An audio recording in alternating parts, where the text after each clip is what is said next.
जय जगन्नाथ जेबी भाई भौणी मैंने मत प्राय लोक कल कर कहते सर आम ए सोलार किणा ठीक हम ना सेप्टेम्बर 22 पर कारण जीएसटी कमी जा 12% 5%। मुझे कहूँ बेस प्राइस कमिनी खाली जीएसटी कमी जाए तेणु आप कि जहाँ 22 पर कि कारण बिल तो आम दबू ना 22 पर प्रोवाइड करूँ आपको 5% दबू कारण आम जो बेस प्राइस किणीचु से बेस प्राइसटा ठीक अच्छे बेस प्राइस किसी भी कमिनी केवल कमी कौन जीएसटी नचेत ना आपड़ ए बुक कर दिंतु सेप्टेम्बर 22 पर लगे। आज भी आम गोटे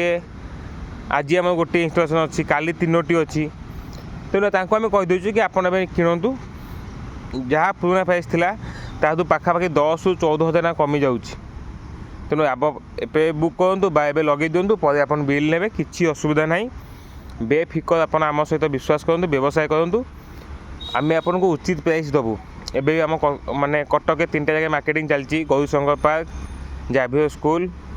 आउटे को जगह मो मन पड़नी मैनेजर पचार पड़ो